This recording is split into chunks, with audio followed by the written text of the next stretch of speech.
શિક્ષણ મંત્રી ધર્મેન્દ્ર પ્રધાને આપ્યું રાજીનામું। ધર્મેન્દ્ર પ્રધાને સોશિયલ મીડિયા પરથી કરી એક પોસ્ટ। એનડીએની સરકાર વર્ષ 2014 થી લઈને 26 ની વચ્ચે પહેલી વખત એવી ઘટના બની છે કે જ્યાં કોઈ મંત્રીએ પોતાનું રાજીનામું આપ્યું છે કે હું છેલ્લા 4 દાયકાથી વધુ સમયથી વિદ્યાર્થી, શિક્ષક અને શિક્ષણ સુધારવા માટે સમર્પિત રહ્યો છું।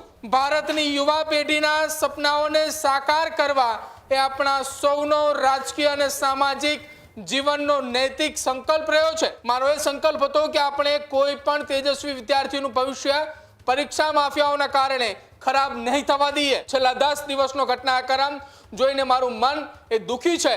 જંતર મંતર પર અને દેશમાં જે સ્થિતિ બની છે, આ સ્થિતિનો રાષ્ટ્રીય વિરોધ તાકાતોએ લાભ ન ઉઠાવે, દેશની એકતા જળવાઈ રહે, ભારતના એક પણ વિદ્યાર્થીનું ભવિષ્ય કાનૂની ગૂંચવણોમાં ન અટવાય, કરિયર બનાવવા પર ફોકસ કરે, આ જ વાત પર વિચાર કરતા મેં મારું રાજીનામું વડાપ્રધાન નરેન્દ્ર મોદીને મોકલી આપ્યું છે।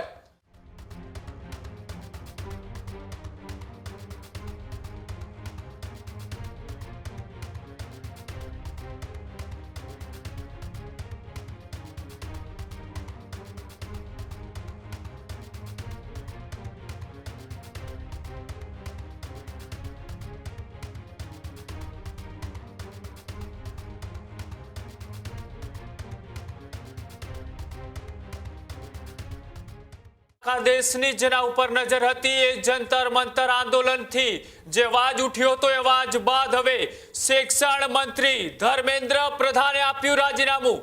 ધર્મેન્દ્ર પ્રધાને શિક્ષણ મંત્રી પદેથી રાજીનામું આપ્યું છે। અત્યાર સુધીના સૌથી મોટા સમાચાર। ધર્મેન્દ્ર પ્રધાને સોશિયલ મીડિયા પરથી કરી એક પોસ્ટ। ધર્મેન્દ્ર પ્રધાને 2 પાનાનું પોતાનું રાજીનામું છે તે પોસ્ટ કર્યું છે। 10 દિવસના ઘટનાક્રમથી દુખી હોવાનો પણ ઉલ્લેખ કર્યો છે। ધર્મેન્દ્ર પ્રધાને યુવા શક્તિને ગણાવી છે દેશની સાચી તાકાત।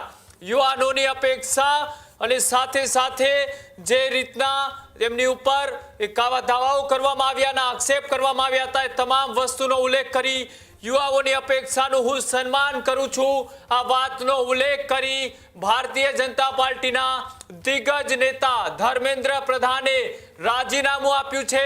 ઓડિશાથી પોતાની એક મજબૂત પકડ સાથે જ્યારે દેશના વડાપ્રધાન નરેન્દ્ર મોદીની કેબિનેટ બની ત્યારે સૌથી પહેલા ધર્મેન્દ્ર પ્રધાન એ 2014 થી 21 સુધી પેટ્રોલિયમ મંત્રાલયના મંત્રી રહ્યા। ત્યારબાદ 21 થી 2026 સુધી તેઓ સતત એ કેન્દ્રીય મંત્રી એટલે કે શિક્ષણ પ્રધાન તરીકેની જવાબદારી સંભાળી રહ્યા છે।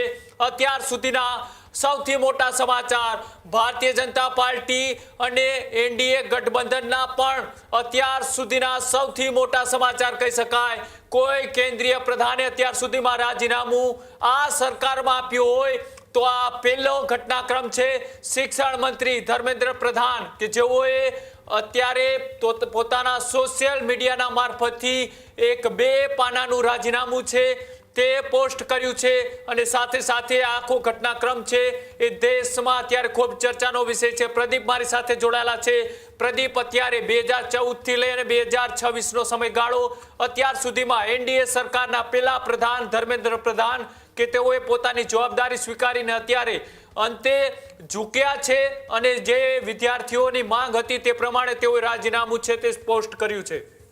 બિલકુલ કૃણાલ, છેલ્લા કેટલાક દિવસોથી સતત દિલ્હીના જંતર મંતર ઉપર ચાલી રહેલા એ કોકરોચ જનતા પાર્ટી અને દેશના વિદ્યાર્થીઓના આંદોલન કે જે નીટની પરીક્ષાનું પેપર લીક થયું છે ત્યારબાદ 20 કરતા વધારે વિદ્યાર્થીઓએ જે પોતાના જીવ ગુમાવ્યા છે, આ તમામ વિદ્યાર્થીઓએ સતત જે માંગ કરી રહ્યા હતા કે કેન્દ્રીય શિક્ષણ મંત્રી ધર્મેન્દ્ર પ્રધાને પોતાનું રાજીનામું આપે, શિક્ષણની અંદર પેપર લીકને લઈને વધુ કડક નીતિઓ બનાવવામાં આવે।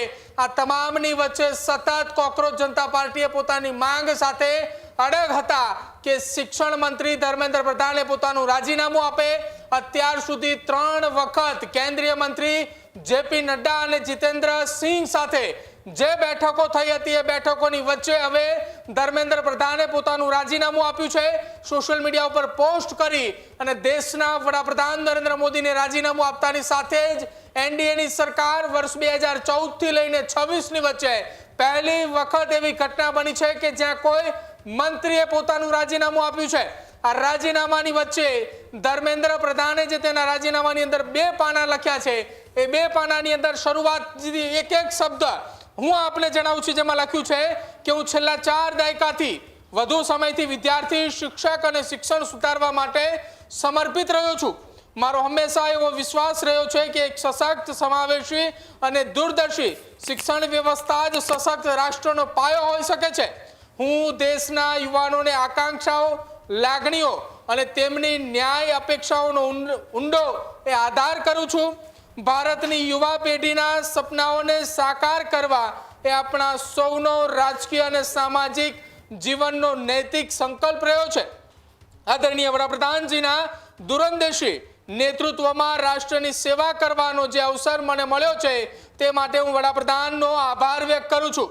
પરંતુ 3 મે 2026ના રોજ યોજાયેલી નીટ યુજીની પરીક્ષામાં અનિયમિતતાઓ સામે આવી। ભારત સરકારે આ બાબતે તુરંત ધ્યાનમાં રાખી સીબીઆઈને તપાસ સોંપી અને પરીક્ષા રદ કરી, તેમજ ફરીથી પરીક્ષાની તારીખો જાહેર કરી। આ સાથે જ આગામી વર્ષથી આ પરીક્ષા સીબીટી કોમ્પ્યુટર બેઝ ટેસ્ટ મોડમાં યોજવાનો નિર્ણય પણ લીધો છે। આ દરમિયાન અમારી મુખ્ય પ્રાથમિકતા એ રહી કે 20 લાખથી વધુ વિદ્યાર્થીઓને પરીક્ષા સુચારુ રીતે આયોજિત થાય। આ માટે હોલ ઓફ ગવર્નમેન્ટ એપ્રોચ હેઠળ એક કામ કરવામાં આવ્યું, જેમાં ભારત સરકારની સાથે રાજ્ય સરકાર, ખાસ કરીને જિલ્લા વહીવટી તંત્રની મહત્વપૂર્ણ ભૂમિકા રહી। સાથે જ વિદ્યાર્થીઓએ, વાલીઓ અને માતા પિતાના સહયોગથી 21 જૂન 2026ના રોજ પરીક્ષા પૂર્ણ થઈ। આ પહેલું પાનું હતું। ધર્મેન્દ્ર પ્રધાનના રાજીનામાની અંતર્ગત હજી પણ લખ્યું છે કે પહેલા જ દિવસથી મેં આની જવાબદારી લીધી અને આ પરિસ્થિતિમાંથી ક્યારેય મોં ન ફેરવ્યું। મારો એ સંકલ્પ હતો કે આપણે કોઈ પણ તેજસ્વી વિદ્યાર્થીનું ભવિષ્ય પરીક્ષા માફિયાઓના કારણે ખરાબ નહીં થવા દઈએ, કોઈ પણ વિદ્યાર્થી પાસે અન્યાય નહીં થવા દઈએ। 16 જુલાઈના રોજ જાહેર થયેલા નીટ યુજીના પરિણામો સંતોષજનક હતા, જેમાં ગરીબ પૃષ્ઠભૂમિમાંથી આવેલા ઘણા તેજસ્વી વિદ્યાર્થીઓ પણ સફળતા મળી।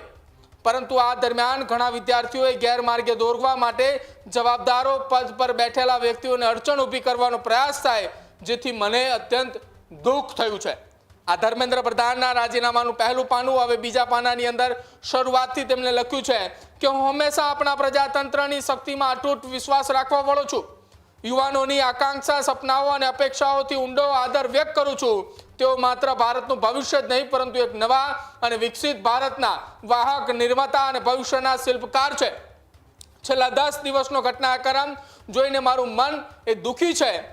આ મારા માટે વ્યક્તિગત પ્રતિષ્ઠાનો વિષય નથી। ભારતની યુવા શક્તિ જ આ દેશની અસલી તાકાત છે। દેશની યુવા શક્તિને બ્રહ્મા દુષ્ચક્રમાં ફસાવા નહીં દઈએ, આ મારો સંકલ્પ છે।